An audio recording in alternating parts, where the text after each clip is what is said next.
The church smelled like the day my mother died. Same old wood polish.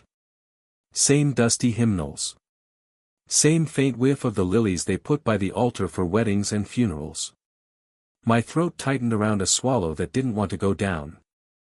Mark stood at the front in a charcoal suit I'd never seen, a suit I knew cost north of $1,000 because he'd sent me the receipt by accident last month, or maybe not by accident, maybe he'd wanted me to see the price tag the same way he'd always left his tuition bills on the kitchen counter. His fiancée Brittany wore a dress so white it hurt to look at. My jaw ached from keeping it shut. I'd been grinding my molars since we parked. My wife's hand had gone sweaty in mine on the walk up the steps. She knew what was coming. I knew what was coming. Mark had told me 2 weeks ago on a phone call that he wanted a clean ceremony. He'd said I could sit in the back if I wanted. He'd said I shouldn't expect to be in the photographs. He'd said it wasn't personal. My chest had felt like someone had poured concrete into it. I'd hung up, gone to the garage, and sat on a milk crate for an hour, staring at the calendar with the lake picture. I hadn't cried. I don't cry. I just sat there and let the feeling drain out slow, like oil from a pan. Now I was in the third pew from the back, a spot he'd told my wife to reserve for us, not the front, not the side where the family sat, just back here where the latecomers and the people who didn't matter ended up. My knees ached from the kneeler. I'd been kneeling too long, pretending to pray, but the only thing I saw was the grain in the oak floor and my own hands folded together. The calluses on my fingers looked pale. The wedding march started. It was the traditional one, Wagner, the one everyone used. I'd heard it 50 times. I'd never thought much about it. But now it sounded stretched out. Each note felt like someone pulling wire through my ribs. Brittany's father escorted her down the aisle. He walked slow, maybe too slow, like he was savoring the attention. His shoes clicked against the floor. I'd polished mine too, but I'd worn the rubber-soled ones so I wouldn't make noise. I didn't want to draw attention to myself. Mark had made that clear. My wife squeezed my hand. Her palm was clammy. She was wearing the navy dress she'd bought last week, the one with the padded shoulders. She'd asked me if it made her look old. I'd told her it looked fine. That's what you do. You lie about things that don't matter. The pastor took his place at the altar. He was a thin man with a weak chin and a voice that sounded like wine through dry grass. He read from a book. He said words about love and honor and commitment. I didn't hear half of them. I was watching Mark's hands. They were shaking. Not from nerves. I'd seen him nervous before, the night of his prom, the morning of his first job interview. This was different. This was excitement. He was about to do something. I could see it in the way his jaw worked. The pastor asked who was giving this woman. Brittany's father said he was. The sound bounced off the stone walls and settled like dust. Mark took a step forward. He cleared his throat. The microphone on the podium picked it up, a rough scratch that made people shift. Before we do the vows, Mark said. His voice was calm. I'd heard that calm before. It was the same calm he'd used when he told me he crashed my truck. It was the same calm he'd used when he told me he needed another loan. I need to say something. Brittany smiled. She knew. Her mother smiled. I saw her dab her eye with a handkerchief. Brittany's father nodded like he was agreeing with a sermon. My wife's hand locked around mine. I could feel her pulse through her fingers, faster now, a drumbeat against my knuckles. Some of you know, Mark said, that I didn't have an easy childhood. My father wasn't around. He was dealing with his own problems. And I won't get into that because it's not for today. But I want to say something about family. I want to say something about what family means to me. I stopped breathing. My lungs just froze. I could feel my heart hammering against my ribs. It was a dull thud, like someone hitting a wall with a closed fist. The church was dead quiet. Somebody coughed somewhere. The sound traveled like a skipped stone across water. My mother, Mark said, and he looked at her, is the strongest woman I know. She held everything together. She made sacrifices. She put me first every single time. I owe her everything. My wife's hand jerked. She made a small sound, something that could have been a whimper or could have been a hiccup. I squeezed her back. I kept my face still. I'd learned to keep my face still a long time ago. It's what you do when you're a man who's been told to keep quiet. And I want to thank Frank, Mark said. My name came out of his mouth like a piece of meat he was spitting into a napkin. Frank's been in my life for a long time. He's done a lot of things. He paid for things. He was there. I'm not saying he wasn't. The pause stretched. The room felt like a held breath. But I've realized something in the last few years. I've realized that being a father isn't about being there. It's about who you are. It's about blood. It's about the man who made you. And that man, for me, is Dale Morrison. Brittany beamed. I could see her teeth from 10 rows back. Dale's not here today, Mark continued. He couldn't make it. He's working on himself. He's been through a lot. But he's my real father. And I wanted to say that out loud. I wanted to say it here, in front of everybody, because I've been carrying it around for a long time. I've been pretending. I've been pretending to be something I'm not. And I'm done pretending. This is my wedding. This is my life. And I want to start it with the truth. The air in my lungs turned to glass. I tried to breathe but it hurt, like the shards were scraping my insides. My chest felt caved in. I dug my fingernails into my palm, just to feel something else. The pain was small but real. It kept me anchored to the pew, to the polished wood, to the smell of lilies and old paper. Frank, Mark said, and now he was looking right at me. His eyes were flat. I'd seen them go flat like that before. It was the look he gave a bill he didn't want to pay. I'm not saying this to hurt you. You've been good to me. You've been generous. But you're not my dad. And I need you to respect that. Today and every day. I need you to know your place. My wife stood up. Her chair scraped the floor. She was crying. Tears were running down her cheeks and she wasn't wiping them. Mark, she said. Her voice cracked. Mark, please. Not like this. Mom, he said, and his voice was softer now, the voice he used when he wanted something from her. I'm not doing this to hurt you. I love you. This has nothing to do with you. It's about me. It's about what I need. She looked at me. Her eyes were red and wet and full of something I couldn't name. Pity maybe. Or shame. Hard to tell. She sat back down. Her hand found mine. Her fingers were cold again. The pastor cleared his throat. Is there anyone, he said, who has reason why these two should not be joined? He looked at Mark. Mark nodded. That's how I knew it was staged. They'd planned this. The pastor was in on it. The whole thing, the question that wasn't supposed to be in the ceremony, it was a prop. The room waited. I could feel their eyes on me. 70-some eyes, maybe more, all waiting to see what I'd do. I didn't do anything. I sat perfectly still. My face was blank. I'd been practicing that blank face for 25 years. No, I said. My voice came out steady. I was surprised. I could barely hear myself over the ringing in my ears. No reason. Mark smiled. It was a thin smile. The kind that doesn't reach the eyes. Good, he said. Then let's finish this. They said their vows.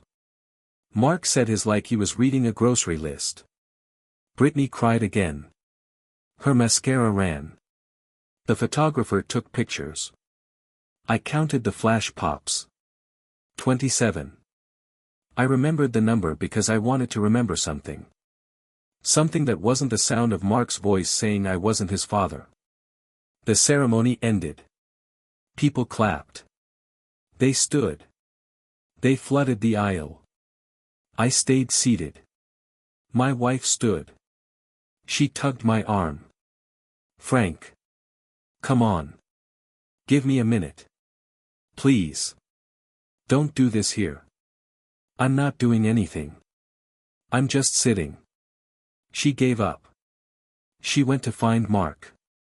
I watched her go, her navy shoulders bobbing through the crowd of people who didn't know me, who'd never known me, who only knew the story Mark had told them. I waited until the aisle cleared. Then I stood. My knees popped. They do that now. 100 years of warehouse work and kneeling on hard floors. I walked to the reception hall. It was a side room with folding tables and a fake chandelier. There was a buffet and a cash bar.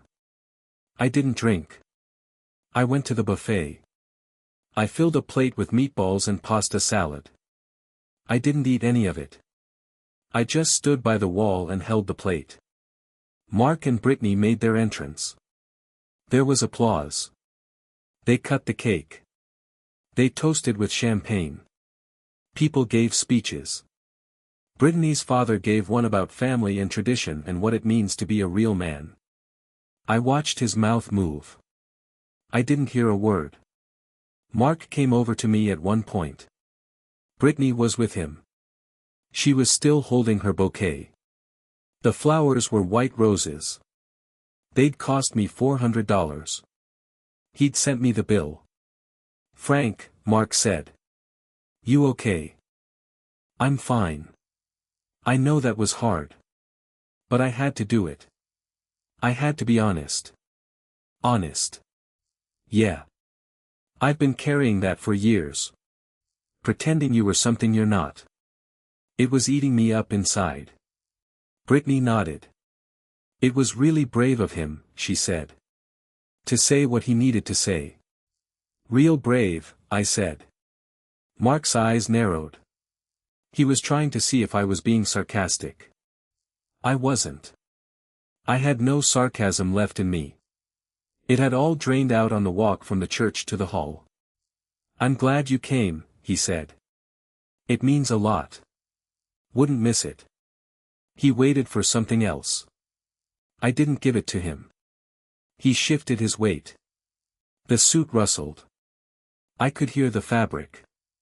It was a quiet sound. I got you a gift, I said. It's in the car. You didn't have to. I know. But I did.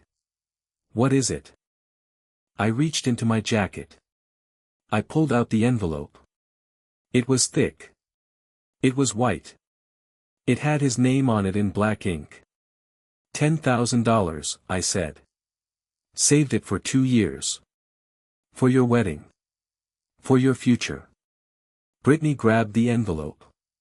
Her hand was fast. She ripped it open.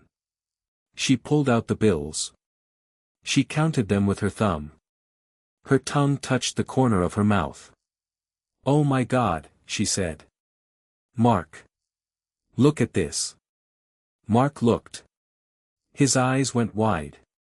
Then they went narrow. He was calculating. I could see the numbers behind his eyes. I'd seen that look before.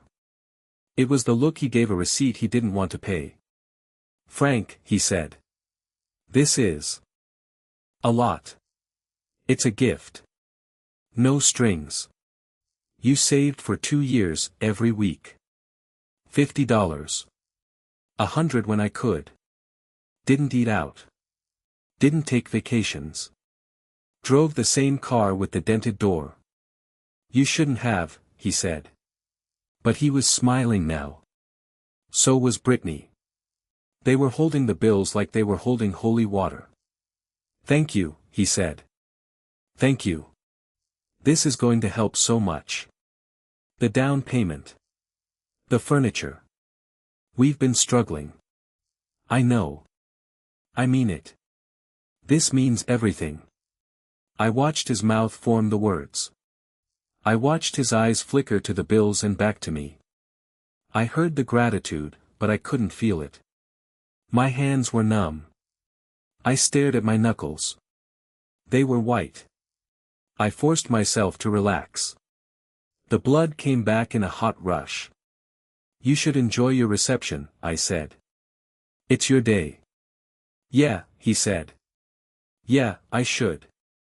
Brittany, let's find your parents. We need to show them. They walked away. Brittany was still holding the envelope. She was counting the bills as she walked. I watched her heels click across the linoleum. I counted the steps. 12. 13. 14. Then I walked out. The parking lot was half empty. The sun was setting. The sky was orange and gray. The air was cool. I stood by my car and looked at the church. It looked smaller now. Or maybe I was just farther away.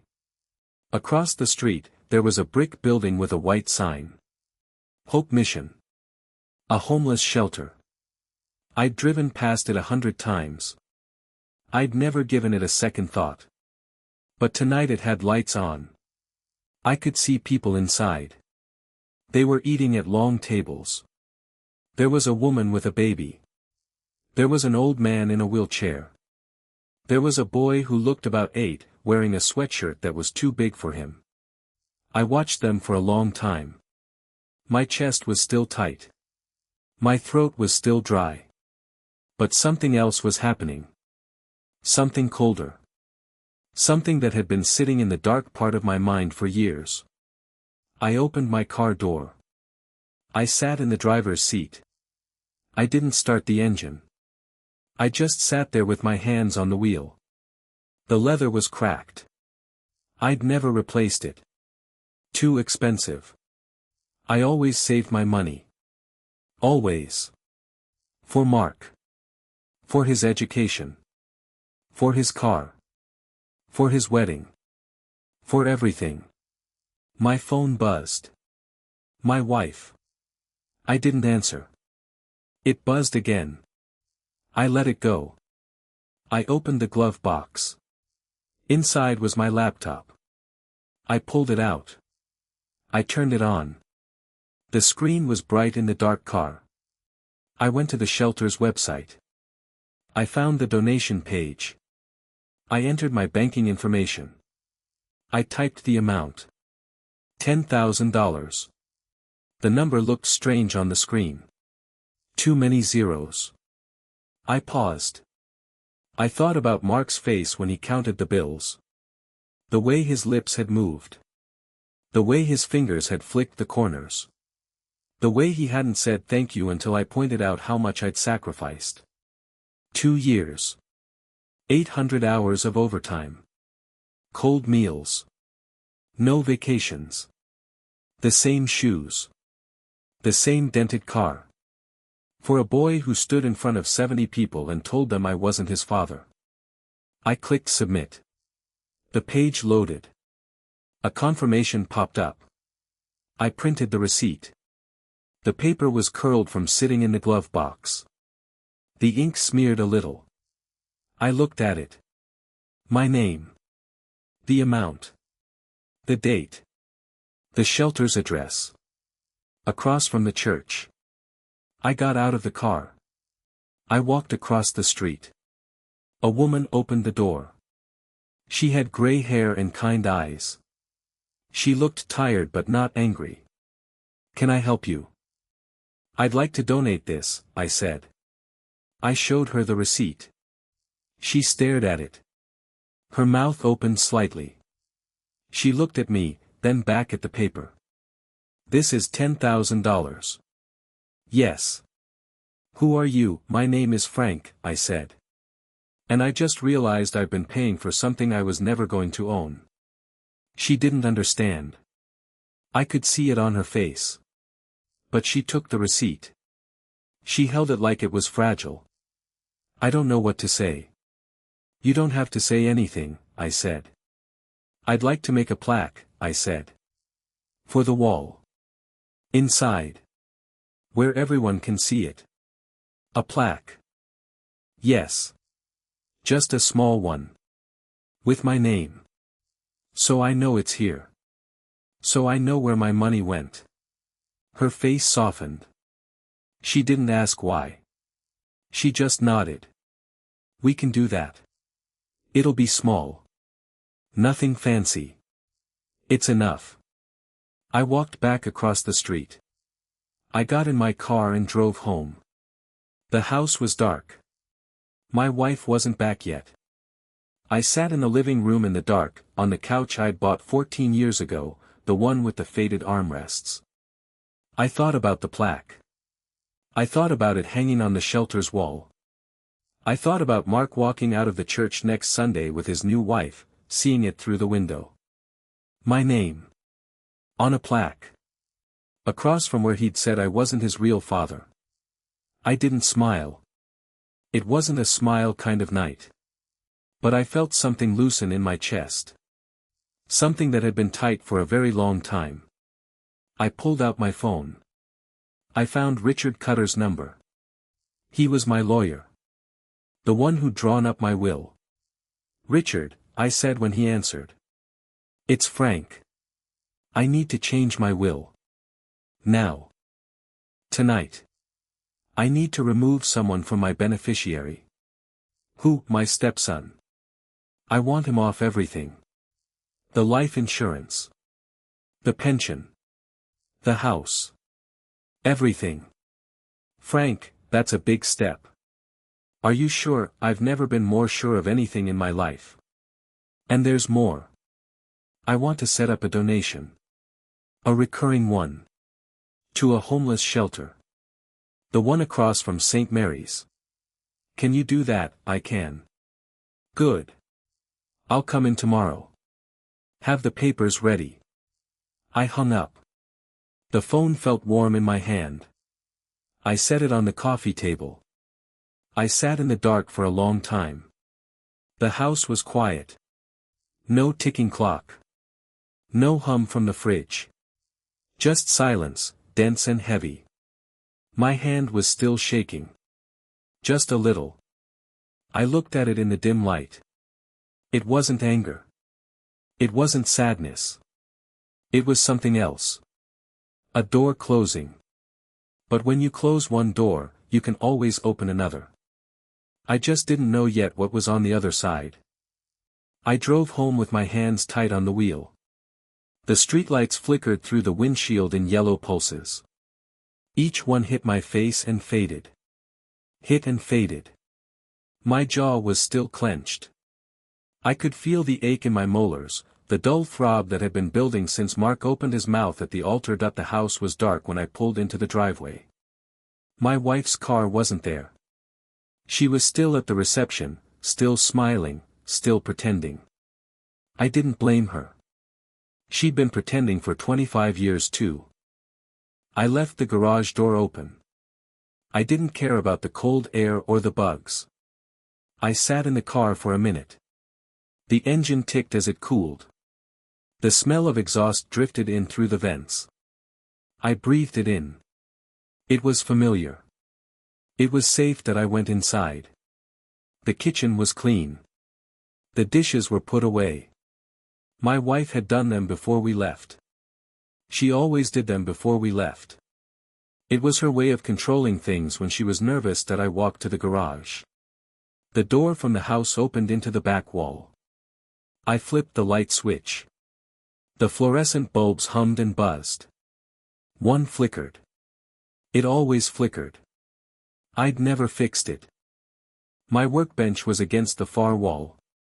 It was made of plywood and 2x4s. I'd built it myself. It wasn't pretty, but it was solid. On top of it sat the fireproof box. I'd bought it after the fire in the neighborhood. The one that took the Henderson house.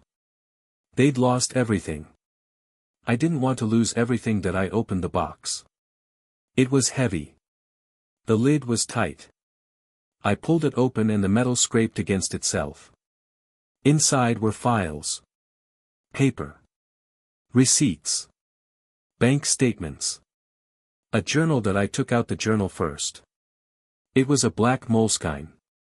The cover was scuffed. The pages were yellowed at the edges.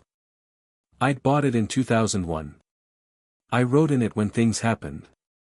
Important things. Things I didn't want to forget. I opened to the first entry. May 14, 2001. Took Mark to the dentist. Cavity. He cried. Paid $3.40 that I flipped. June 22. Mark's school trip to Washington, D.C. Paid $680. He lost his camera. Bought a new one. $120 that I kept flipping. The entries got longer. There were more details. I'd written about his grades. His friends. The trouble he got into. The trouble I helped him out of. October 3, 2004. Mark got suspended for fighting. He broke a kid's nose. The school called. I took off work. I sat with him in the principal's office. Paid $500 for the other kids' medical bills. December 12, 2006. Mark crashed my truck. He was 16. He'd been drinking. I didn't tell the police. I covered it up. I paid for the repairs. $2,300. I told him I was disappointed. He said he was sorry. He said he'd never do it again. That I closed the journal. My hands were shaking. The pages had been crisp when I started. Now they were soft from the garage humidity. The ink had bled in some places. But I could still read every word. That I put the journal aside. I took out a folder. It was labeled Mark Expenses. I'd started it 3 years ago. After he asked for the business loan. The landscaping company that never took off. I opened it. Inside were copies of checks. Credit card statements. Receipts from Home Depot. From the auto shop. From the orthodontist. From the therapist. From the college bookstore. I'd kept everything. That I found the truck loan. The cosigner agreement. I'd signed it in 2013. Mark had missed 8 payments. I'd covered them. $9,800 totaled. That I found the rent money I'd given him. $400 a month for 2 years. He'd said he was between jobs. He'd said he needed help. He'd never paid it back. That I found the engagement ring receipt. The one Brittany had picked out. $3,500. I'd paid for it. He said he'd pay me back when they got settled. He'd never mentioned it since. I spread the papers across the bench. It was a map. A timeline. Every dollar. Every favor. Every time I'd said yes when I should have said no. That I leaned back. The garage chair creaked. It was old. The padding was gone. I'd sat in this chair for 100 nights, thinking, planning, worrying. Now I was thinking again. But this time it was different. That I reached for another folder. This one was thinner. It was labeled Dale Morrison. ID made it 10 years ago. After the first time Mark said I wasn't his real dad. He'd been drunk. It was Christmas. He'd thrown a glass at the wall. I'd cleaned up the glass and gone to bed. But the next morning I'd asked my wife about Dale. She'd told me the story. She'd told me he was a felon. She'd told me he'd never paid child support. She'd told me he'd been in and out of prison his whole life. I'd looked him up. I'd spent 3 hours on the county website. I'd found his mugshots. His arrest records. His convictions. Grand theft auto. Possession with intent. Violating probation. DUI. 3 DUIs. That I printed everything. I put it in the folder. I didn't know why then. I just knew I wanted to have it. I wanted to see it. I wanted to remind myself what I was competing against as I opened the folder. His face stared up at me. The same blue eyes as Mark. The same jaw. But worn. Gaunt. His skin had that gray prison pallor. The mugshot was from 2008. He'd been 42. He looked 60. There was a letter in the folder too. A letter Mark had written to Dale. I'd found it in his room. He was 17. He'd written it on notebook paper. He'd never mailed it. I'd kept it. Dad, it read. I don't know if you'll ever read this. But I want you to know I think about you every day. I wish you were here. I wish you'd call. I wish you'd come to my games. Frank is okay, but he's not you. He tries hard, but he doesn't understand. You understand. You're my real dad. I read the letter twice. I put it back. I put the folder back in the box. The journal was still on the bench. I picked it up again. I flipped to the last entry. It was from 2 months ago. Mark asked me for money for the wedding. He said they were struggling. He said he'd pay me back. I asked how much. He said 10,000. I said yes. I always say yes. Why do I always say yes? I read the sentence and felt my throat close up. I remembered writing it. I remembered sitting in this same chair with the same pen and the same guilt. I'd been tired. I'd been sad. I'd been angry at myself. But I'd still said yes. I closed the journal. I put it back in the box. I closed the lid. The metal scraped again. The sound was final. The sound of something shutting. I went back inside. The kitchen was still dark. I poured myself a glass of water. I drank it standing at the sink. My reflection in the window was a ghost. I could see the dark shape of my face, the square jaw, the graying hair. I looked like a man who'd been hollowed out. My phone buzzed. My wife again. I answered. Frank, where are you? Home. You left. Why didn't you tell me? You were busy. I didn't want to interrupt. Mark was asking about you. He wanted to say goodbye. He can say goodbye later. Frank. Her voice was strained. I know today was hard. I know he hurt you. But he's still my son. He's still your stepson. He's not my stepson. He made that clear. Don't do this. Don't pull away. We're a family. I've been pulling away for years, I said. I just didn't realize it. Now I do. She was quiet. I could hear her breathing. It was shallow. I heard it in my own chest. I'm coming home, she said. We'll talk in the morning. She hung up. I put the phone on the counter. I walked through the living room. The room was dark, but I knew where everything was. The coffee table with the uneven leg.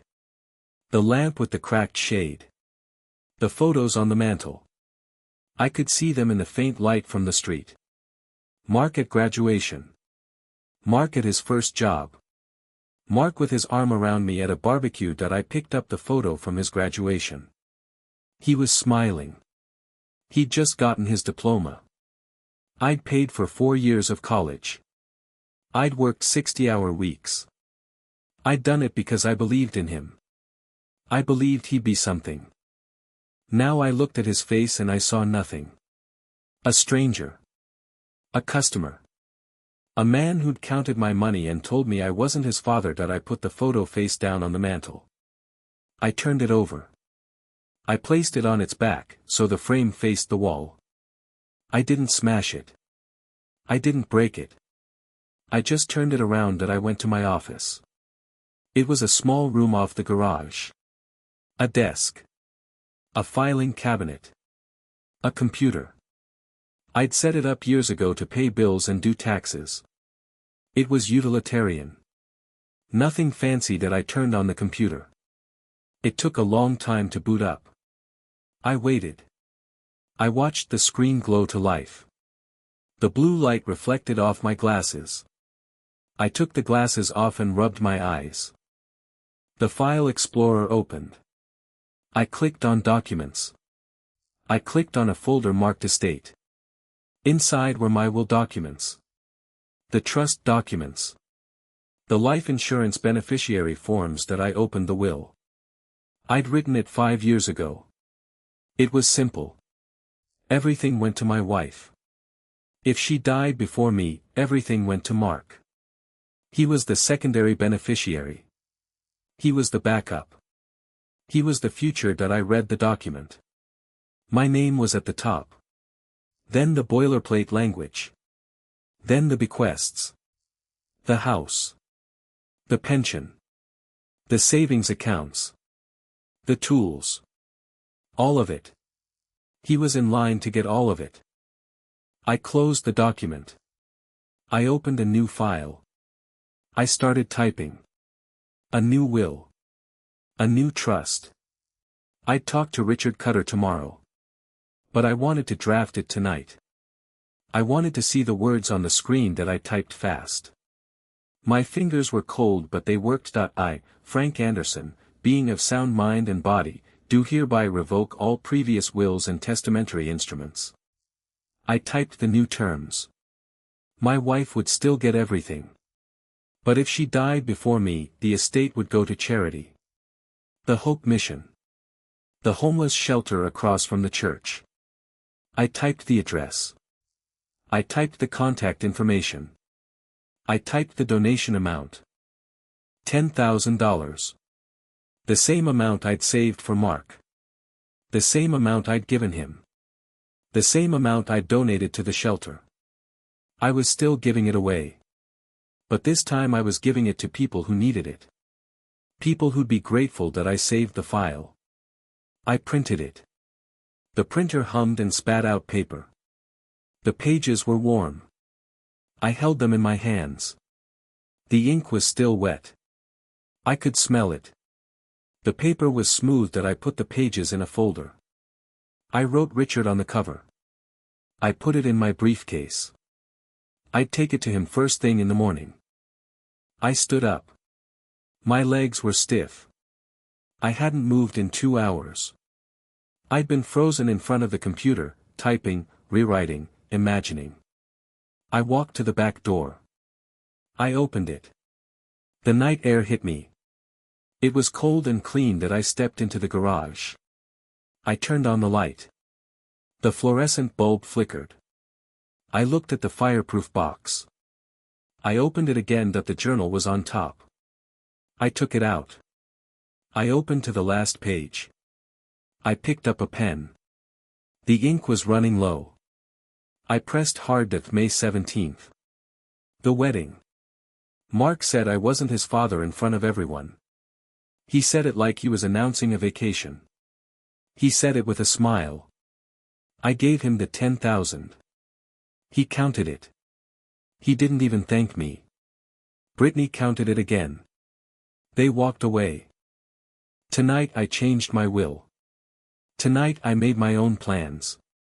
Tonight I stopped being the man who says yes. Tomorrow I start the rest of my life. I closed the journal. I put it back in the box. I closed the lid. I locked it. The key was small. I put it in my pocket that I walked to the front of the house. My wife pulled into the driveway. Her headlights swept the porch. I stood in the door frame and watched her get out. She looked tired. Her dress was wrinkled. Her hair was falling out of its pins that she walked up to me. She stopped. She looked at my face. "Frank," she said. "What are you doing?" "I'm planning," I said. For the first time in a long time. Planning what? Planning the future. Without Mark in it. She opened her mouth to argue. I held up my hand. "Don't," I said. "I've made up my mind." He made his choice. Now I'm making mine. She stared at me. I stared back. The porch light buzzed. The night was quiet. The street was empty. I could hear a dog barking somewhere. What did you do? She asked if I made a donation. To the shelter. $10,000. In his name. So he'll know. So he'll see it every time he drives past the church. She blinked. You what? $10,000. The same amount I saved for his gift. The same amount he counted like a bank teller. I gave it to people who don't count it. People who just say thank you. Her face crumpled. She put her hand on the door frame. Frank, no. That money was for him. For their future. You can't just, I can. I did. And there's more coming. I'm changing the will. I'm taking him out of everything. The house. The pension. All of it. He gets nothing. Frank, he's your son. You can't do that. He's not my son. He told me that. In front of 70 people. He said I wasn't his real dad. So I'm not. I'm just a man who's done paying. She cried. She cried hard. The tears came from somewhere deep. I watched her lean against the door jamb and sob. I waited. I didn't comfort her. I didn't know how to. I know, she said. I know. I know he said terrible things. But he's still my baby. He's still my son. You can't take that away from me. I'm not taking anything away from you. I'm just taking away what I gave him. That's mine to take. I earned it. She looked at me. Her face was red and wet and broken. You're not the man I married. I'm the man I should have been all along. I just took too long. She walked inside. She went straight to the bedroom. I heard the door close. I heard the click of the lock. That I stayed on the porch. I sat on the step. The wood was cold. The stars were out. I looked at them. There were thousands of them. I'd never really looked before. I'd always been too busy. Too tired. Too worried. Now I looked. I watched them blink and shimmer. I breathed in and out. The air smelled like grass and exhaust and night. I sat for a long time. Then I pulled out my phone. I called Richard Cutter. It was late. He answered anyway. Frank, something wrong? Everything's right, I said. I need you to do something else. What? Need you to draft a letter. A formal letter. To Mark. From my attorney. Telling him that he's been removed from my will. Telling him that he won't be receiving any further financial support from me. And telling him that he's not welcome at the house until he can apologize. A real apology. In person. Richard was quiet. Then he said, Frank, that's going to burn a bridge. It's already burned. I'm just putting out the ashes. Okay. I'll have it ready in the morning. Thank you. And Richard, yes, make it official. Make it legal. Make it hurt. I hung up. I put the phone on the step beside me. I leaned back. The porch railing was cold. I didn't mind that. I thought about the plaque. The one at the shelter. My name, small and brass, hung on the wall. I thought about Mark walking out of the church. Looking across the street. Seeing it. Seeing my name. And knowing that his gift had fed 100 people. That his future had become someone else's meal. That his wedding was just a ceremony, but the shelter's dining hall was real. The people there were real. I didn't smile. It wasn't about smiling. It was about balancing. 25 years of giving. One moment of taking back. Not vengeance. Just reclamation. That I went inside. I locked the door. I walked to the bedroom. My wife's side of the bed was empty. The door was still locked. I didn't knock. That I lay down on the couch. I stared at the ceiling. The light from the street cast stripes across it. I counted them. There were 9. Tomorrow I would see Richard. I would sign the papers. I would make it official. And then I would wait. I would wait for Mark to see the plaque. I would wait for him to get the letter. I would wait for him to realize that the man he'd counted out was counting back. My hand rested on my chest. I could feel my heartbeat. Slow. Steady. For the first time in 25 years, I wasn't waiting for a phone call. I wasn't waiting for a thank you. I wasn't waiting for approval. I was just waiting. And that was enough. I woke up on the couch with a crick in my neck. The morning light was thin and gray. My wife's door was still closed. I didn't knock. I made coffee, drank it black, and left a note on the counter. Gone to see Richard. Back by noon. I didn't sign it. The drive to Richard's office took 20 minutes. His building was in a strip mall between a laundromat and a nail salon. The parking lot had oil stains and cracked asphalt. I parked next to a minivan with a faded bumper sticker that said, "My kid is an honor student." I looked at it for a second and walked inside. Richard's waiting room smelled like old paper and floor wax. There were magazines on a glass table. I picked one up. It was about fishing. I didn't fish. I flipped through the pages and looked at the pictures. The colors were too bright. The fish looked fake. The receptionist was a young woman with glasses and a ponytail. She smiled at me like she'd been told to. "Mr. Cutter will see you now." I walked into his office. Richard was behind a desk that was too big for him. He was a short man with a gray mustache and small hands.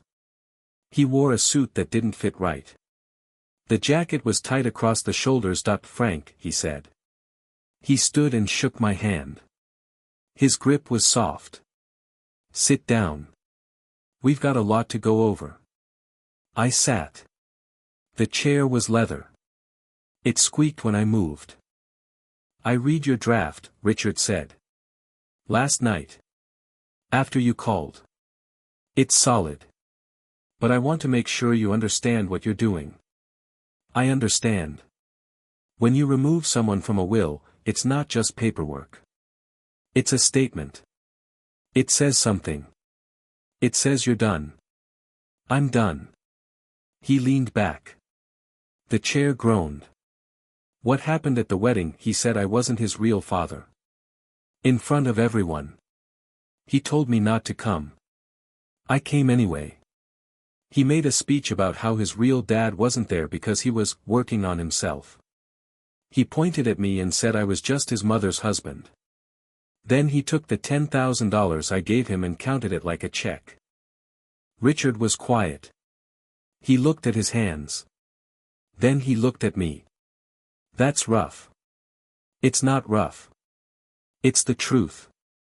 It's what happened. And now I'm done." "Okay," he said. He opened a folder. Inside was the document I'd drafted. I made a few changes. The legal language. The verbiage. But the substance is the same.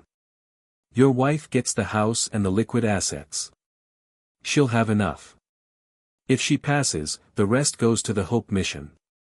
The shelter across from the church. I nodded. "There's also the letter to Mark," Richard said. "I drafted it as you requested. It's formal. It's direct. It doesn't leave room for interpretation. It states that he's been removed from all beneficiary designations. It states that you will not be providing further financial support. It states that he's not welcome at your home until he offers a sincere apology in person. And it states that his request for future assistance will be routed through my office." Does it say why? It references the incident at the wedding. It quotes what he said. It states that his actions constituted a repudiation of the familial relationship. That's legal language for saying he broke it off. Good. Send it. Frank. Richard leaned forward. His elbows were on the desk. I want you to be sure.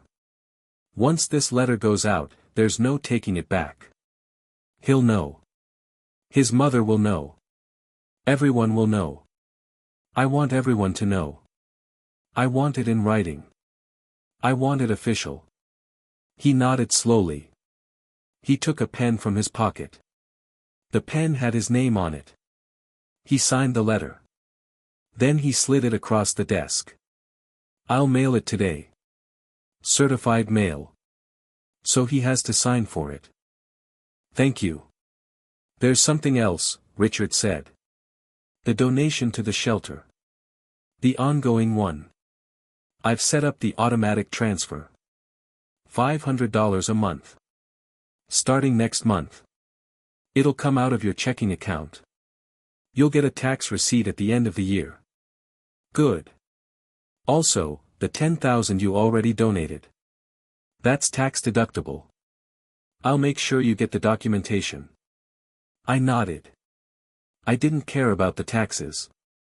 I cared about the plaque. I cared about Mark seeing the plaque. Richard stood. I stood.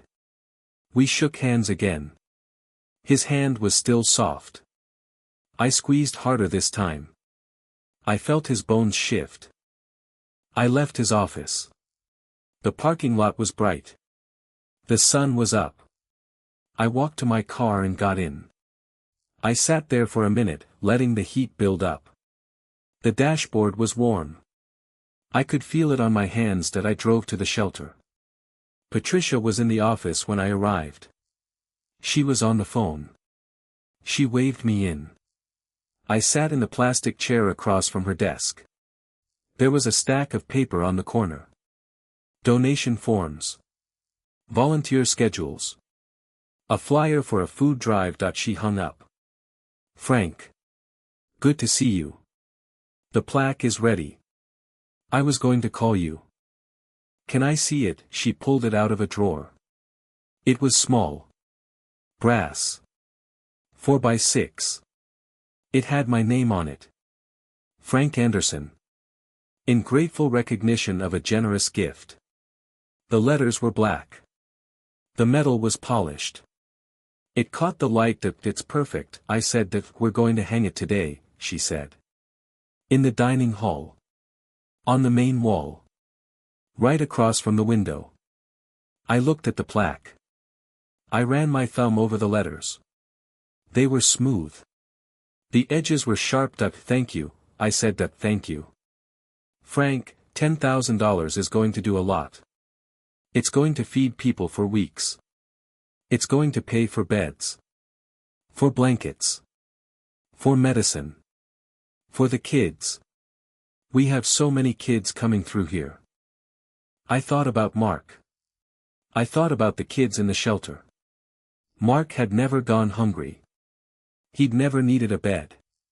He'd had a room, a house, a father who worked 60 hours a week to keep him fed. Can I help hang it? I asked. Sure. Eddie will do it. He's our handyman. I'll get him. Eddie was a thin man with a beard and a tool belt. He had a drill and a level. He measured the spot on the wall 3 times. He marked it with a pencil. He drilled holes. He put in anchors. He screwed the plaque in place. I stood back and watched. It looked good. It looked official. It looked permanent. Nice, Eddie said. He packed up his tools. He walked away. Patricia came over. She stood beside me. What do you think? I think it's where it belongs. I hope you don't mind me asking, she said.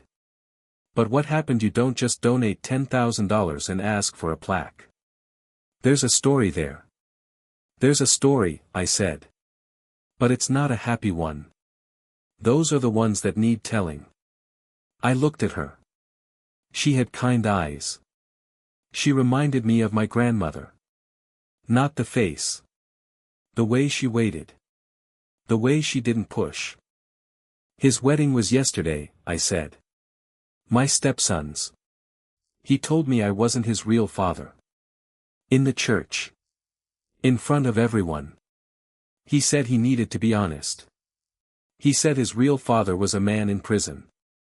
He said I was just his mother's husband. Patricia's face didn't change. She just listened. That guy had $10,000 saved for his gift. I gave it to him. He counted it. He didn't thank me. He just counted it and walked away. So I came here.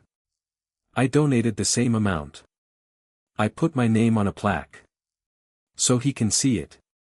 Every time he drives past the church. That's a lot of pain, Patricia said. It's not pain anymore. It's clarity. She put her hand on my shoulder. It was a light touch. You're welcome here any time. You know that. I know. I'll be here. I left the shelter. I stood on the steps and looked across the street. The church was quiet. The parking lot was empty. The doors were locked. It was just a building now. Just brick and glass and a sign that I drove home. My wife's car was in the driveway. She was sitting on the porch steps. She had a coffee cup in her hand. She was looking at the street. She didn't turn when I pulled up. I got out. I walked to the steps. I sat down beside her. Where were you? She asked. Richard's office. Then the shelter. Don't do this to me. Do what? Don't push us away. Don't push him away. He's just a boy. He's confused. He's 32 years old. He's not a boy. He's a man who said I wasn't his father. He did it on purpose. He planned it. The pastor was in on it. Brittany was in on it. Your mother was in on it. She wasn't, she was. She was smiling when he said it. I saw her. My wife looked at the coffee cup. The steam was rising. She watched it spiral up and disappear. I've been thinking, I said. About us. About Mark. About everything. And I'm not going to fight you. I'm not going to make you choose. But I'm not going to pretend. I'm not going to show up to Christmas dinner and smile while he tells me I'm not family. I'm not going to write checks and get nothing in return. I'm done. She was quiet. Her hand was shaking. The coffee sloshed over the edge of the cup. That Mark called this morning, she said. He says the shelter sent him a receipt. A tax receipt. With your name on it. For $10,000. He wants to know why you sent it to him. I didn't send it to him. I sent it to the shelter. They must have copied him on the confirmation. He's listed as a beneficiary on some old forms. Richard's fixing that. He was so upset, Frank. He said you were trying to humiliate him. I'm not trying to humiliate him. I'm trying to make him understand. You can't say I'm not your father and then expect me to act like one. You can't take the money and then spit on the hand that gave it. He said he doesn't understand. Then let him be confused. That's his problem now. Not mine. She set the coffee cup down. She turned to me. Her eyes were red. I'm not going to leave him. I can't. He's my son. I'm not asking you to. I'm asking you to understand that I can't do this anymore. I can't be the bank. I can't be the safety net. I can't be the man he only calls when he needs something. He calls you for more than that. When's the last time he called just to talk, just to see how I was doing? When's the last time he asked about my health, about my job, about anything that wasn't a favor or a loan? She opened her mouth. She closed it. That's what I thought, I said. She stood up. She walked to the door. She stopped with her hand on the handle. I'm going to see him. He's upset. He needs his mother. Go. I'll be here when you get back. She went inside. I heard her moving around. Packing. A suitcase. The zipper. The sound of the door opening and closing again. Her car started. She backed out. She drove away that I sat on the steps. I watched her car go down the street and turn.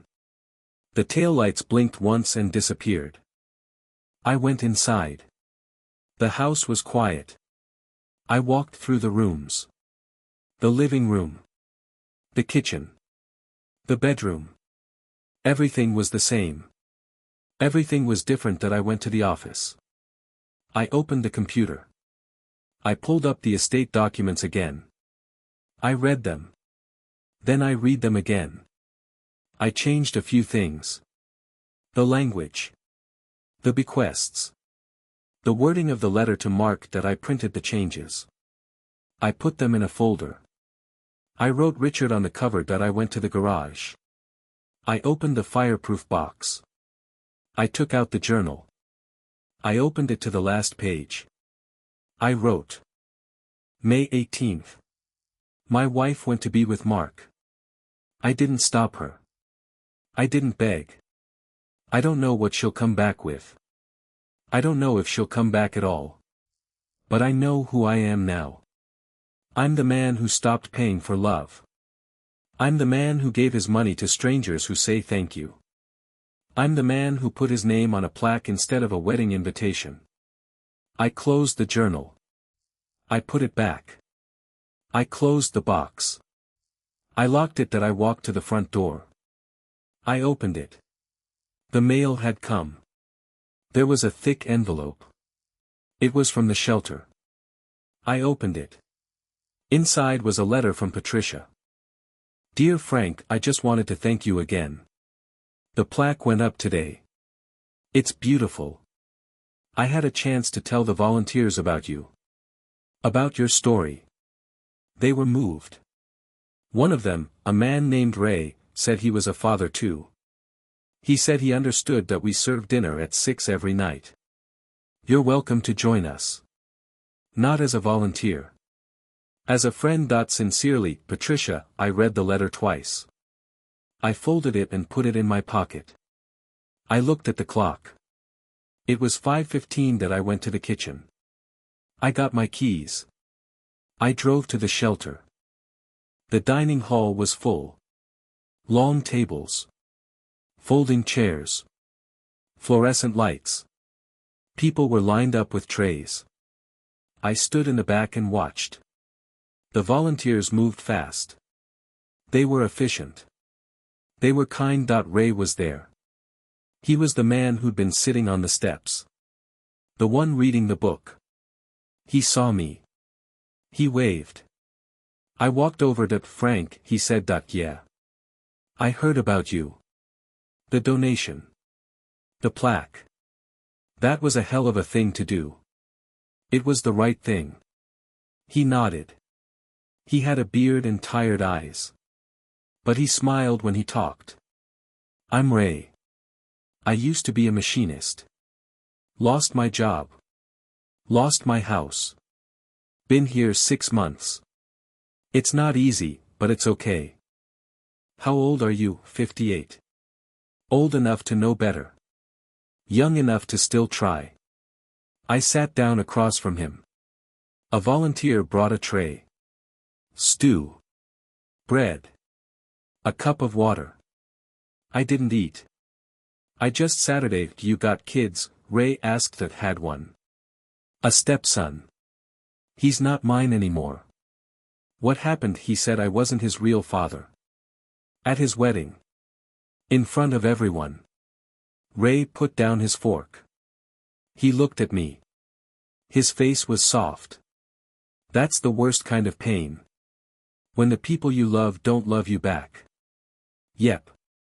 But you came here. You helped. That means something. It means I didn't want the money to go to waste. It means more than that. It means you still believe in something. I didn't answer.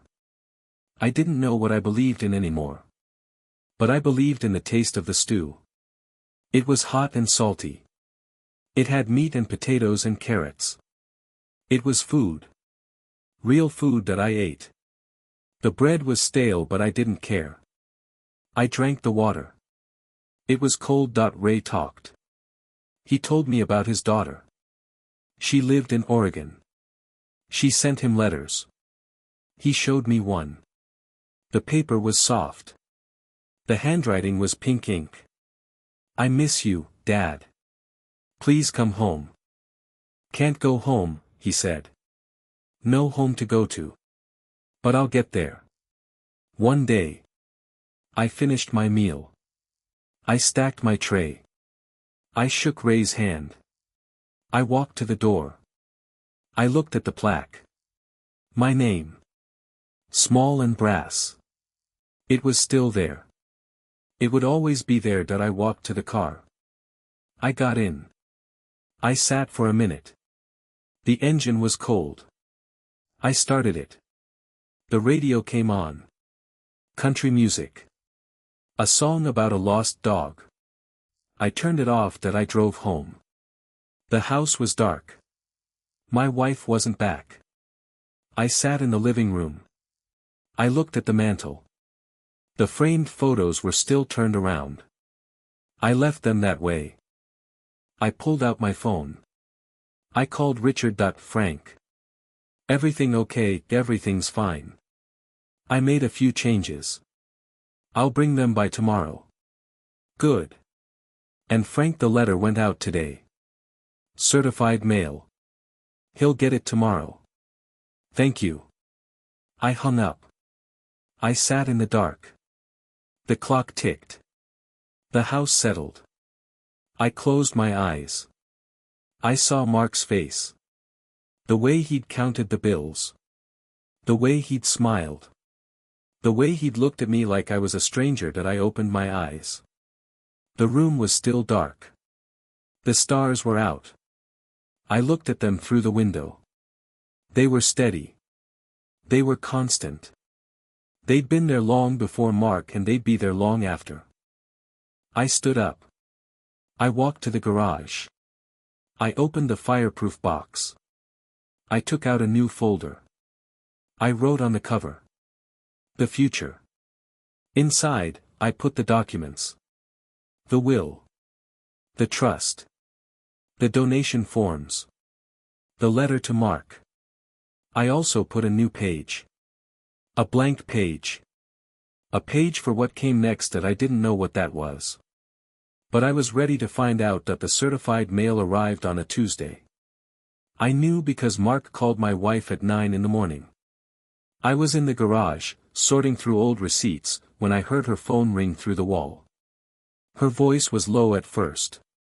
Then it got high. Then it got loud. I kept sorting. I didn't need to hear the words. I knew what he was reading. She came out to the garage 10 minutes later. Her face was pale. Her hands were shaking. She held her phone like it was a grenade. Frank, she said. Mark got the letter. I know. He's devastated. He says you're cutting him out. He says you're humiliating him. He says you're trying to destroy him. Did he read the whole thing? He read it. He read every word.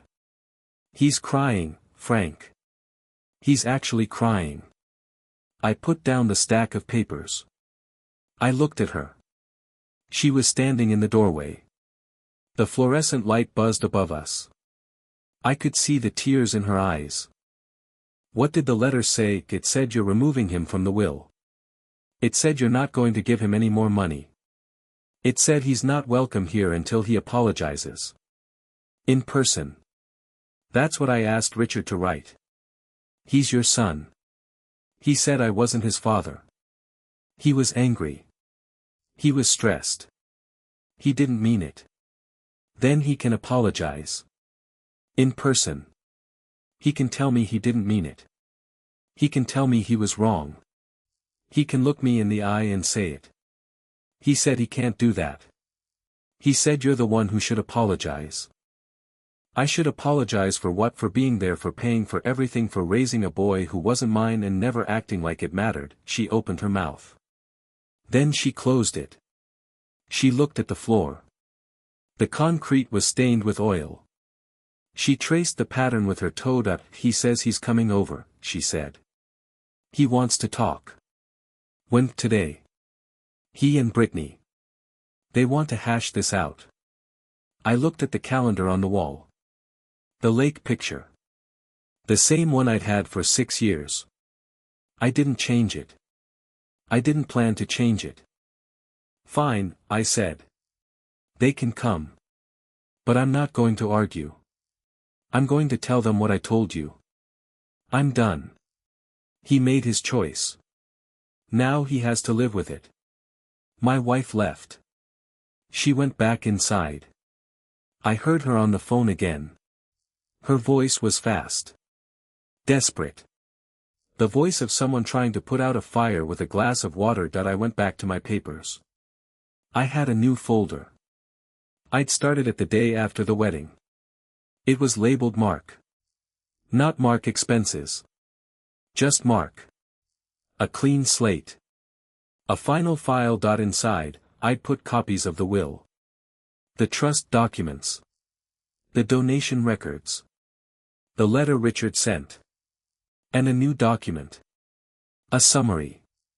A record of every dollar I'd ever given him. Every payment. Every loan. Every gift. I'd totaled it. $127,460. That was the number. That was the weight. I closed the folder. I put it in the fireproof box. I locked it. The key was in my pocket. I went inside. The house was clean. My wife had vacuumed. She'd dusted. She'd straightened the pillows on the couch. She was making lasagna. It was my favorite. She always made it when she wanted something. I sat at the kitchen table. I watched her work. She moved fast. Her hands were efficient. She grated cheese. She sliced mushrooms. She boiled the noodles. She didn't look at me. They'll be here at 3, she said. I'll be ready. The doorbell rang at 3:15. Mark was early. That surprised me. He was always late. He'd been late to his own graduation. He'd been late to every family dinner. But he was early today. He wanted to be here. I opened the door. Mark stood on the porch. Brittany was behind him. She was wearing a pink sweater and white jeans. Her lipstick was bright. It looked like she'd applied it in the car. Mark's face was red. His eyes were puffy. He'd been crying. I could see the tracks on his cheeks. The skin was raw around his nose. Frank, he said. Mark. Can we come in? I stepped aside. They walked in. Brittany didn't look at me. She went straight to the living room and sat on the couch. She crossed her legs. She folded her hands in her lap. She looked like she was waiting for a performance. Mark stood in the middle of the room. He looked around. He looked at the photos on the mantel. The ones I'd turned around. He turned one back. It was a photo of us at the lake. Fishing. He was 12. He was holding a sunfish. He was smiling. Frank, he said. I got the letter. I know. Richard Cutter. Your lawyer. He sent me a certified letter saying I'm out of the will. Saying I'm not welcome here. Saying you want an apology. That's what I asked him to send. Why? Because you stood in front of 70 people and told them I wasn't your father. You told me not to come to your wedding. You told me to know my place. Then you took the $10,000 I gave you and counted it like a bank teller. I didn't count it like a bank teller. You did. You flicked the corners. I watched you. Every bill. Brittany spoke. Her voice was sharp. That money was a gift. You can't take it back just because you're mad. I didn't take it back. I gave it to the shelter. Across from the church. The one you drove past on your way to the reception. Mark's face went white. He looked at me. The plaque. That was you. $10,000. In your name. At the shelter. So when you walk out of church on Sundays, you'll see it. You'll see my name. You'll know where your gift went. You humiliated me. You humiliated yourself. I just made sure everyone else knew what happened. Mark stepped forward. His fists were clenched. I could see the knuckles going white. His breathing was fast. Ragged. I watched his chest rise and fall. He was fighting something. That you can't do this, he said. You can't just walk away. You've been in my life for 25 years. 25 years. 25 years of helping. Of paying. Of being there. And you told me I wasn't your father. You said it like it was a relief. Like you'd finally told the truth. That's not what I meant. That's exactly what you meant. You said my name like it was a burden. You said you were done pretending. I was angry. I was stressed. Angry. Stressed. You've been angry and stressed for 25 years. And I've been there. Every time. Every bill. Every crisis. Every phone call at 2 in the morning. I've been there. Brittany stood up. Her heels clicked on the floor. Frank, this isn't fair. You can't hold this over him forever. He made a mistake. He apologized. He didn't apologize. He said he was angry and stressed. That's not an apology. An apology is, I was wrong. I'm sorry. I hurt you. Mark opened his mouth. Nothing came out. That I'm not asking for a lot, I said. I'm asking for the truth. You said I wasn't your father. So I'm not your father. I'm just the man who paid for your life. And I'm done paying. I walked to the kitchen. I opened the drawer. I pulled out the folder. The one I'd labeled Mark. I walked back to the living room. I handed it to him. What's this? He said. Everything. Every dollar I've ever given you. Every payment. Every loan. Every gift. The total is at the front.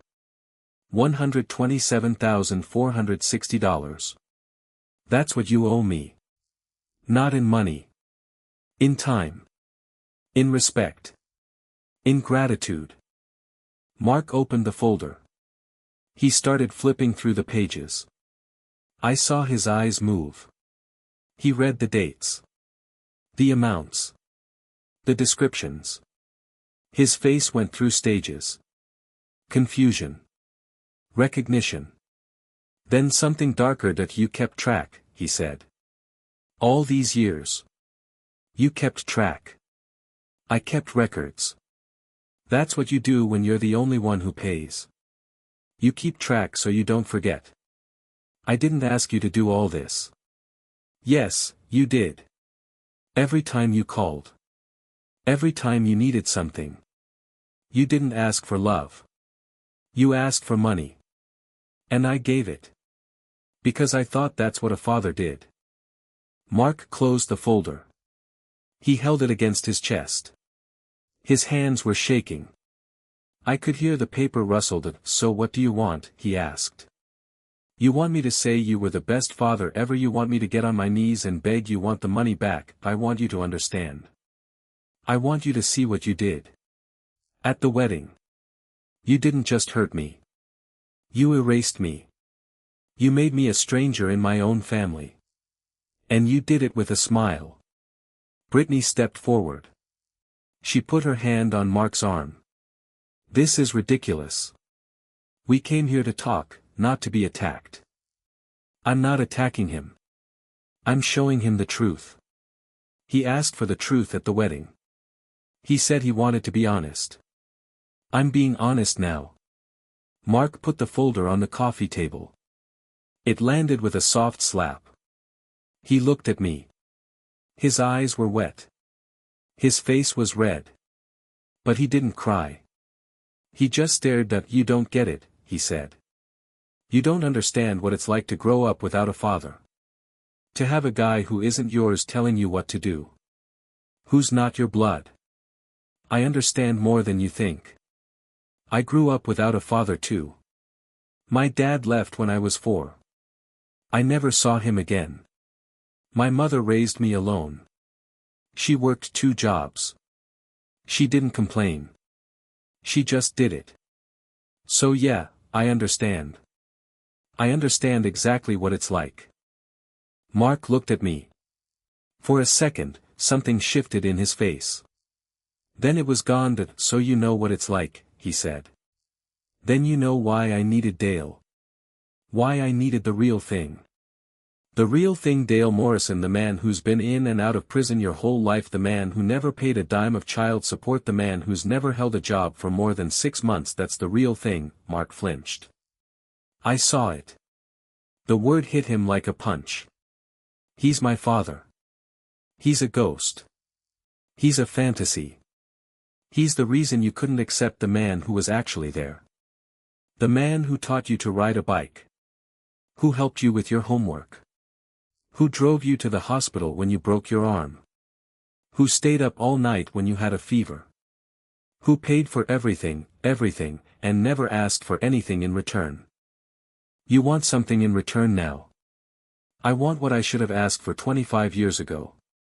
I want respect. I want gratitude. I want you to look me in the eye and say thank you. Not just for the money. For everything. The room was quiet. The clock on the mantel ticked. I could hear the hum of the refrigerator in the kitchen.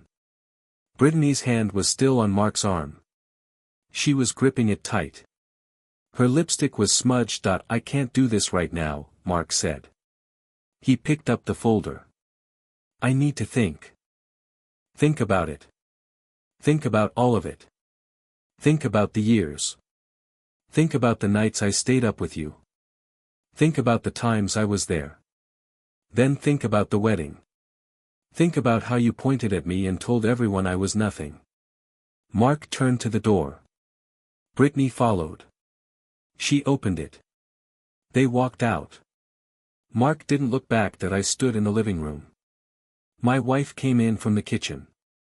She'd been listening. She'd been frozen by the stove, her hands covered in flour. Frank, she said. I'm not done, I said.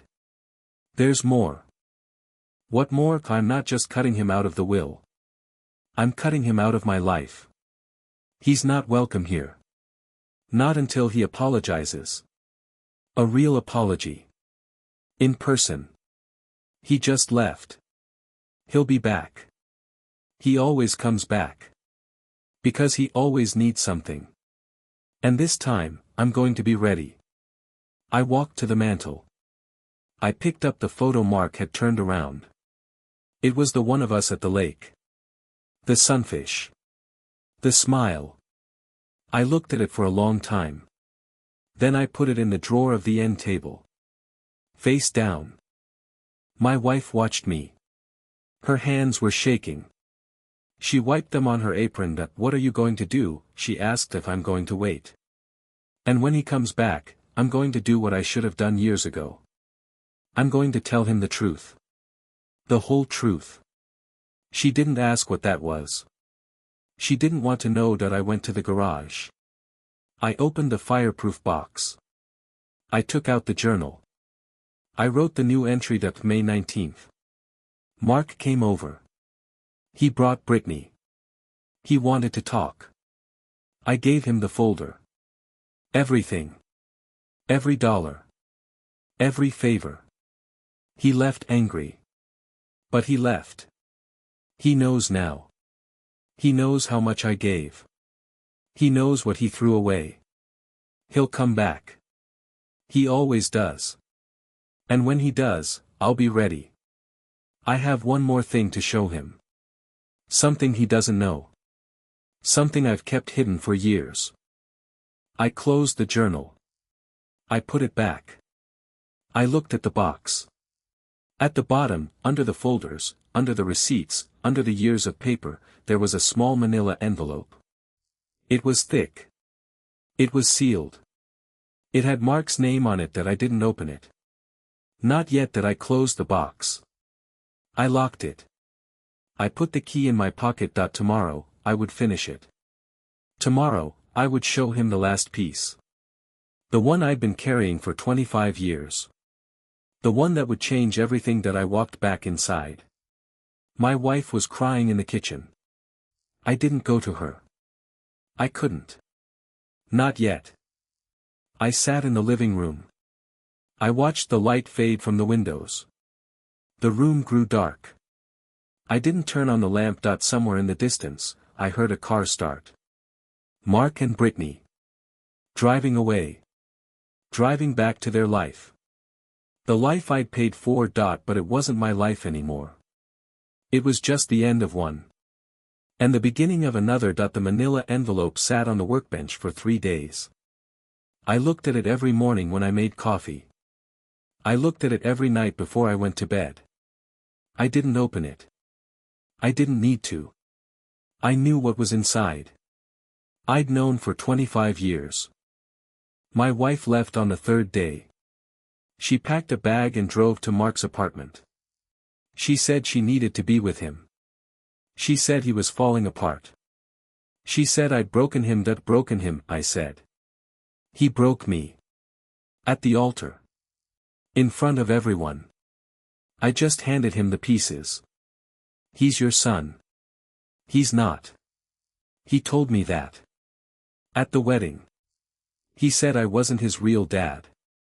So I'm not. I'm just a man who kept a secret for too long. What secret? I didn't answer. I walked to the garage. I opened the fireproof box. I took out the envelope. I held it up. The light from the window caught the paper. It was yellowed at the edges. I'd had it for years. I'd kept it hidden because I was afraid. Afraid of what it would do. Afraid of what it would change. She followed me to the garage. What is that? The letter. From Dale Morrison. Written 25 years ago. Before I married you. Before Mark was old enough to remember. He wrote a letter to you, to me. And to Mark. He had the lawyer send copies. One to me. One to Mark. Mark's was supposed to be delivered on his 18th birthday. But it never was. Why? Because I intercepted it. I went to the lawyer's office. I told him I was Mark's father. I told him I'd handle it. He gave me both copies. I kept them both. My wife stared at me. Her mouth was open. Her face was white. You kept a letter from Mark's real father for 25 years. I kept the truth. The whole truth. Dale didn't want Mark. He didn't want to be a father. He wrote that letter to say goodbye. He said he was going back to prison. He said he wouldn't be coming back. He said Mark should forget about him. So you never gave it to him. I never gave it to him. I thought I was protecting him. I thought if he didn't know the truth, he'd be happier. I thought he'd accept me as his father. I thought I could make up for it. I was wrong. She stepped closer. Her voice was shaking. Let me see it. I opened the envelope. I pulled out the letter. The paper was thin. The ink was blue. Dale's handwriting was neat. Surprisingly neat. He'd written it in prison. I read it aloud. My voice was flat. No emotion. Just words. Dear Mark. If you're reading this, you're 18. I'm not going to be there for you. I've never been there for you. And I won't be. I can't. I've made too many mistakes. I've hurt too many people. Your mother deserves better. You deserve better. Frank is a good man. He'll take care of you. Let him. Forget about me. I'm nothing. I've always been nothing. Don't look for me. Don't write to me. Just live your life and be better than me. Goodbye. Dale. The garage was quiet. My wife was crying. Not the small cries. The ugly ones. The ones that come from deep. She put her hand on the workbench. She leaned on it. Her shoulders shook. That you never gave him this, she said. Never. He spent his whole life wanting his father. Wanting Dale. And you had the letter the whole time. I had it. I didn't want to hurt him. I thought it would destroy him. I thought if he knew Dale didn't want him, he'd never recover. So you let him believe in a fantasy. You let him think Dale was a good man who just couldn't be there. I let him believe what he needed to believe. And I tried to be the father he needed. I tried so hard. But it was never enough. She looked at me. Her eyes were red. Her face was wet. He's going to hate you. When he finds out. I know. Why are you telling me this now? Why not just keep it hidden? Because he's already lost. He's already told me I'm nothing. He's already cut me out. I have nothing left to lose. And he deserves the truth. The real truth. Not the story he told himself. Not the story I let him believe. The truth. My wife walked out of the garage. She went inside. I heard her crying through the walls. I stood at the workbench. The letter was in my hand. The paper felt old. It felt important that I made a decision. I called Mark. He answered on the first ring. That Frank, I have something you need to see. Come to the house. Alone. What is it? The letter. From your father. Dale. Written 25 years ago. He was quiet. I could hear his breathing. Fast. Sharp. Why didn't you tell me? Come to the house. I'll show you. I'm on my way. He hung up. I put the phone down. I looked at the letter again. Then I folded it. I put it back in the envelope. I sat on the milk crate and waited. 20 minutes later, Mark's car pulled into the driveway. He got out fast. He left the door open. He walked to the garage. His face was pale. His hands were shaking. What is it? He said. What do you have? I handed him the envelope. He took it. His fingers were clumsy. He opened it. He pulled out the letter. He read it. I watched his face. I watched the color drain. I watched his eyes move across the page. I watched him read it again. Then a third time. I don't understand, he said. That your father wrote that letter before he went back to prison. He sent it to his lawyer. The lawyer was supposed to give it to you when you turned 18. I never got it. I intercepted it. I went to the lawyer's office. I said I was your father. I said I'd handle it. Mark looked at me. His eyes were wide. He wasn't angry yet. He was confused. Why would you do that? Because I thought I was protecting you. I thought if you knew he didn't want you, it would destroy you. I thought I could be enough. I thought I could make up for it. Make up for what? For him not being there. For him choosing prison over you. For him writing a letter and walking away. I thought if I worked harder, if I gave more, if I never said no, you'd love me like a father. I was wrong. Mark looked at the letter again. His hands were shaking. The paper rustled. I could hear it in the quiet garage. He read it one more time. Then he folded it. He put it in his pocket. That I've been chasing him my whole life, he said. I've been waiting for him to come back. I've been defending him. I've been blaming you. I know. He never wanted me. He wrote it down. He said I should forget about him. He said Frank is a good man. He said I should let you take care of me. That's what he wrote. Mark sat down. He slumped onto the milk crate. He put his head in his hands. He was breathing hard. I could see his shoulders moving. He was fighting it. Fighting the tears. That all these years, he said. All those letters I wrote him. The ones I never mailed. I was writing to a ghost. I was begging for love from someone who never had any to give. You didn't know. But you did. You knew. And you didn't tell me. I know. I was wrong. I should have given you the letter. I should have let you make your own choice. I should have trusted you with the truth. Instead, I tried to control it. I tried to control everything. Because I was afraid. Afraid of what? Afraid you'd leave. Afraid you'd hate me. Afraid I'd lose you. And I lost you anyway. I lost you at the altar. I lost you when you said I wasn't your father. I lost you because I tried too hard to be something I wasn't. Mark looked up. His face was wet. His eyes were red. You were my father. You were always my father. I just couldn't see it. I was too busy looking for someone else. The words hung in the air. They felt heavy. They felt real. Why did you do it? He asked.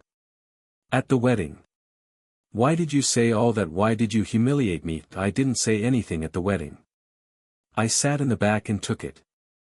I didn't say a word. I gave you the money. I watched you count it. I walked away. I only acted later. When I donated the money to the shelter. When I put my name on the plaque. When I changed the will. That was revenge. That was clarity. I realized something at the wedding. I realized I'd been paying for love my whole life. And I was never going to get it. Not from you. Not from anyone. So I stopped paying. Mark was quiet. He looked at the floor. The concrete was cracked. He traced the cracks with his finger. What now? He said. I don't know. I didn't think this far ahead. I just knew you deserved the truth. The real truth. Not the lie I let you believe. He stood up. He pulled the letter out of his pocket. He looked at it again. He folded it. He put it back. I don't forgive you, he said. Not yet. You kept this from me. You let me chase a ghost for 25 years. You let me believe I had a father out there who wanted me. I know. But I understand. I understand why you did it. You thought you were doing the right thing. You thought love was about protecting people from the truth. You thought it was about giving and never asking for anything back. I was wrong. Yes. You were wrong. But I was wrong too. I was wrong at the wedding. I was wrong to say you weren't my father. I was wrong to treat you like a bank. I was wrong to take and never say thank you. He held out his hand. I took it. His palm was warm. His grip was firm. I'm not ready to be your son, he said. I don't know if I'll ever be ready. But I want to try. I want to figure this out. Together. I nodded. My throat was tight. I couldn't speak. I just held his hand. He left. He walked back to his car. He drove away. The garage was quiet again. I sat on the milk crate. I looked at the workbench. The fireproof box was open. The journal was there. The letters. The receipts. The years of paper. I picked up the journal. I wrote the final entry. May 20th. I told Mark the truth. I gave him the letter. He read it. He cried. He didn't forgive me. But he understood. He said he wants to try. I don't know if we'll ever be a family. I don't know if he'll ever call me dad. But I know this, I did the right thing. Finally. After all these years. I stopped protecting him from the truth. I stopped pretending. I stopped paying for love. I closed the journal. I put it back in the box. I closed the lid. I locked it. I walked out of the garage. The sun was setting. The sky was orange and gray. The street was quiet that I got in my car. I drove to the shelter. The dining hall was full. People were eating. I sat down at a table. A volunteer brought me a tray. Stew. Bread. Water. Ray was there. He sat down across from me. You look different, he said. Lighter. I told him the truth, I said. My stepson. I told him everything. How'd he take it? Not good. But not bad. He didn't forgive me. But he understood. That's more than most people get, Ray said. You did something brave. I did something I should have done 25 years ago. It's not brave. It's just late. Ray nodded. He took a bite of his stew. He chewed slowly. I ate my meal. The stew was hot. The bread was fresh. I drank the water. It was cold. I looked at the plaque on the wall. My name. Small and brass. The letters were black. They caught the light. Across the street, the church bells rang. It was 7 o'clock. The sound echoed off the brick buildings. It was a good sound. A peaceful sound. I finished my meal. I stacked my tray. I shook Ray's hand. I walked to the door. I stood on the steps. The night air was cool. The stars were out. I looked at them. They were steady. They were constant. I thought about Mark. About the letter. About the wedding. About the plaque. About all the years I'd spent trying to be something I couldn't be. All the years I'd spent paying for love I'd never get. But I wasn't paying anymore. I was just living. Living with the truth. Living with the choices I'd made. Living with the consequences. I walked to my car. I got in. I started the engine. The radio came on. Country music. A song about a man who lost everything and found himself. I listened.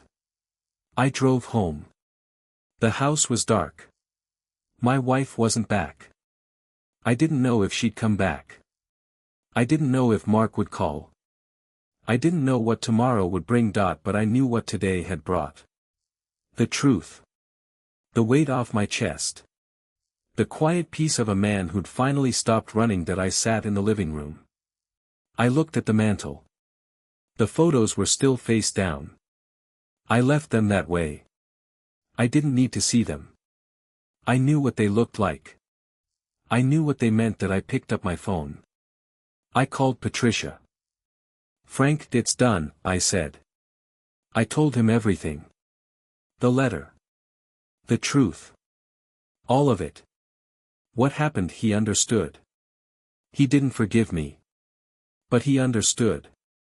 And that's enough for now. I'm proud of you, she said. That took a lot of courage. It took me 25 years. That's not courage. That's stupidity. It's growth. There's a difference. I hung up. I put the phone down. I sat in the dark. The house was quiet. The clock ticked. The refrigerator hummed. The world went on. I thought about the plaque. My name. Across from the church. Where Mark had said I wasn't his father. Where I'd given away the money I saved for his gift. I didn't regret it. I didn't regret any of it. The donation. The will. The letter. The truth. It was all just part of the same thing. The long, slow, painful process of becoming who I was supposed to be. I closed my eyes. I listened to the sounds of the house. The creak of the foundation. The whisper of the wind. What would you have done in my shoes? Drop your verdict in the comments. And if you think you know what comes next, maybe you don't. Because sometimes the hardest part isn't the fight. It's the aftermath. But that's a story for another day.